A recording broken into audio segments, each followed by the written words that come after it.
1900年ပြည့်နှစ်နာဇီအစိုးရဟာဗြိတိန်ရဲ့စီးပွားရေးကိုအကြီးအကျယ်ပျက်စီးစေဖို့အတွက်ပေါင်တန်းများစွာသောငွေစက္ကူအတုတွေကိုအချင်းစကန်ဒီမှာရိုက်နှိပ်ခိုင်းခဲ့ပါတယ်။ဒီငွေတုတွေကိုဗြိတိန်နိုင်ငံထဲမှောင်ခိုသွင်းပြီးဘဏ်စနစ်ကိုကမောက်ကမထိအောင်လုပ်ဖို့သူတို့စီစဉ်ထားပါတာပါ။တစ်ဖက်မှာလည်းအင်္ဂလန်နိုင်ငံဘာမင်ဂမ်မြို့ကလက်နက်စက်ရုံတစ်ခုမှာဂျာမန်လေယာဉ်တွေရဲ့ဘုံကျင်းမှုကြကပဲအမျိုးသမီးအလုပ်သမားတွေဟာအလုပ်လုပ်နေကြရပါတယ်။အလုပ်သမားတယောက်ရဲ့မွေးနေ့မှုတချင်းဆိုဆူတောင်းပြီးနေတော့မှပဲဘုံတစ်လုံးကျရောက်လာပြီးစက်ရုံတစ်ခုလုံးပောက်ကွဲကလူအလုံးတိတ်ဆုံးသွားခဲ့ရပါတယ်။ဒီအချိန်မှာတော့အင်္ဂလန်ရဲ့အင်အားအကြီးဆုံးကွိုင်းပီကီပွိုင်တာရဲ့ခေါင်းဆောင်ဟောင်းထော်မီဟာတောမြို့လေးတစ်မြို့မှာတယောက်တည်းအထီးကျန်စွာနေထိုင်ရင်းသူ့ရဲ့ကိုရဲရာဇဝဲမှတ်တမ်းကိုရေးသားနေပါတယ်။သူ့ရဲ့လက်ထောက်ဂျော်နီကဘာမင်ဂမ်မြို့ဘုံကျဲခညာကြောင်းလာပြောပြီးမိထော်မီကတော့ဘာမှမတုံ့ပြန်ပါဘူး။ထော်မီဟာသူ့ရဲ့တိတ်ဆုံးသွားတဲ့သမီးလေးရဲ့ဝိညာဉ်ပုံရိပ်တွေကိုမြင်ရောက်နေပြီးစိတ်ဝေဒနာခံစားနေရသူပါ။ထော်မီရဲ့ညီမဖြစ်သူအေဒါရောက်လာပြီးစက်ရုံပျက်စီးသွားတဲ့အကြောင်းနဲ့ထော်မီပြန်လာကူညီဖို့ပြောပြီးမိသူကညှင်းဆန်ခဲ့ပါတယ်။အေဒါကထော်မီရဲ့သားတွေဖြစ်တဲ့ချားစာစစ်မျက်နှာပြင်မှာရောက်နေကြောင်းနဲ့နောက်ထပ်သားတစ်ယောက်ဖြစ်တဲ့ဒုက္ခပီကီဘလိုင်းဒါစ်အဖွဲ့ကိုဦးဆောင်နေပြီးပြဿနာတွေအကြီးအကျယ်ရှာနေကြောင်းပြောပြခဲ့ပါတယ်။ဘာမင်ဂမ်မြို့မှာတော့ဒုနဲ့သူ့အဖွဲ့ဟာပောက်ကွဲသွားတဲ့စက်ရုံကလက်နက်တွေကိုအတင်းအဓမ္မလုယက်နေကြပါတယ်။အဲဒီနောက်ဒုက္ခနာဇီသူတို့ဘက်ကနဲ့တွေ့ဆုံခဲ့ပါတယ်။ဘက်ကပေါင်350တန်ဖိုးရှိတဲ့ငွေတုတွေကိုဗြိတိန်စီးပွားရေးတွေဖြန့်ချိဖို့အတွက်ဒုကိုကန့်လန့်ခဲ့ပါတယ်။ဒုကသူ့နိုင်ငံကိုတစ္ဆာဖောက်ဖို့သဘောတူလိုက်ပါတယ်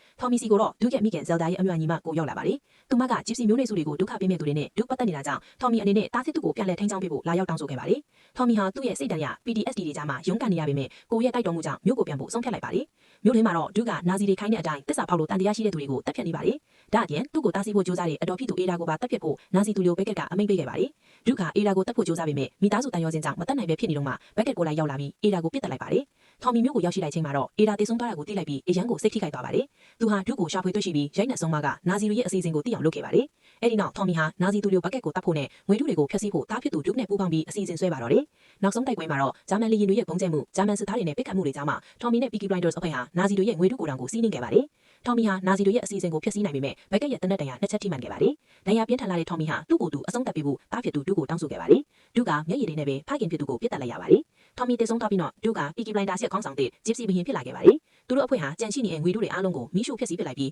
ထော်မီရဲ့ရုပ်အလောင်းကိုဂျစ်စီထုံးစံအတိုင်းမီးတင်ကြိုကိုနှုတ်ဆက်ကာရဝါပြုခဲ့ကြပါတော့တယ်